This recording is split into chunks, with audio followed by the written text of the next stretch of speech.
What if I told you that I have reacted to Carole King before? In fact, I have a playlist. What's up, guys? GeorgeTheCloud here. My name is Jorge, aka George. Welcome to the channel and welcome to my life. Big shout out to a recent Patreon member, Miriam. Thank you so much for joining and supporting the channel. You guys are free to check it out. You can sign up for free. Come for the music, stay for the fun.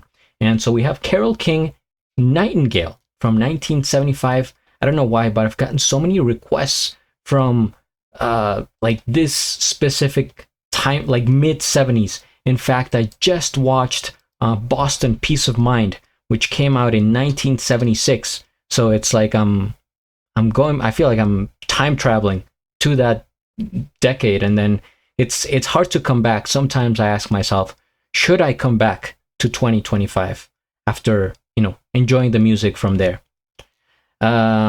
But yeah, either way, I don't mind. So 1975 song that went to number 9 in the US. It went to number 1 on the easy listening charts. Easy listening charts. I didn't know that was a thing. And what are the other Carole King songs that I've reacted to before? Hold on. I just did one the other day. Oh yeah, Jazzman. I did that yesterday. I Feel the Earth Move and So Far Away. There you go. Did I include this on the other playlist?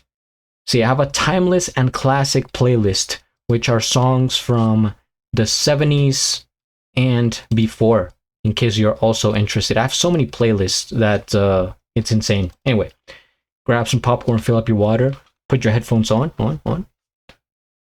Let's go. Are those blue eyes? Very nice, beautiful blue eyes, right? Okay.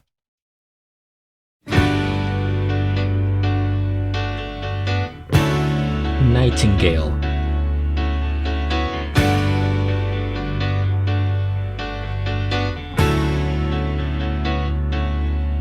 Like some night bird homeward winging, he seeks that sheltered nest, like the sailor's lost horizon. He needs some place to rest.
you almost never hear that nowadays, where it's like they have the chorus, right? They do a line like Nightingale, and then they have backup vocals of like a choir or like different people. Nightingale, like now that I'm thinking about it, they don't really do that anymore.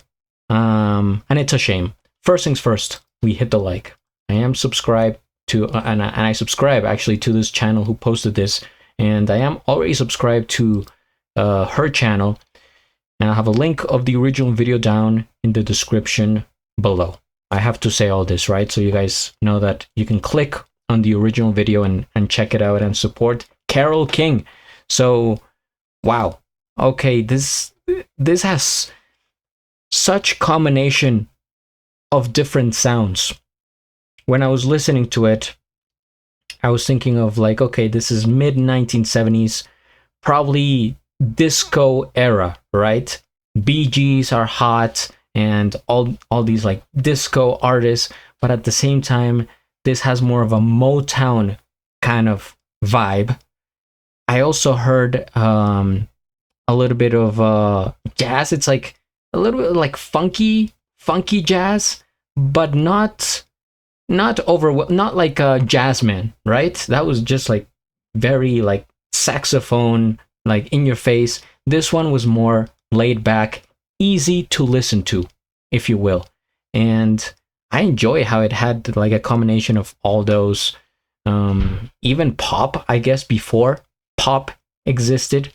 And the band that came to mind was the Eagles for some reason, because there were some parts in there when they go from like one note to a lower note, like dun dun dun dun dun dun, like that.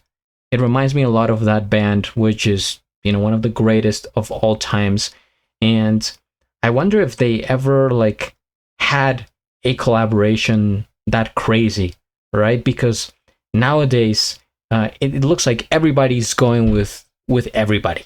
It's so random. You have like I don't know, you could picture like The Weeknd collaborating with like Taylor Swift and like Jelly Roll, and it's really random, and they do it to gain more popularity, right? Like I'm not against it. It helps rise the different artists, but it can get weird. So I'm thinking if like back in those times, if there were ever collaborations that were maybe unexpected or that turned out to be great, but you know, from what I know of the history, they didn't do that many. It's like they each sort of stayed in their own lane and try not to step in other people's toes. So it would have been cool to see maybe, you know, Carole King with, I don't know, like Tom Petty and the Eagles, like if they were from the same era. But either way, I enjoy this. It is in fact like easy to listen to music, something you can have, you know, in the background, kind of sit back, kick your feet up, and just think about, you know, life or whatever. It's music that sort of flows through you in a comfortable manner, that you don't have to think about it too much, and that the instrumentation is very well balanced. Her voice is kind of sweet. It's nice. It's a bit nasally. I did compare it to, in a goofy way, to Lois from Family Guy, if you have ever watched that cartoon. If you haven't, then it would make no sense, but just picture Lois singing like this, and it's Carole King. Yeah, thank you so much, Miriam, for requesting this. I'm gonna have to, again, listen to more from Carole, and the more I do, the better I understand each artist, right? Especially if I listen to them continuously, like I have been doing, because otherwise, if you look at the channel, I react to so many different musicians, and I like it. it's my style, right? Some people say like, oh, why haven't you gone back to this one, or oh, you haven't reacted to this person in like, months. And it just sort of happens because there's so much music coming out that I try to, stay with what's new, also what people request, and also the music I like. So it's a balancing act that I have to do here as a reactor, but I really enjoy variety.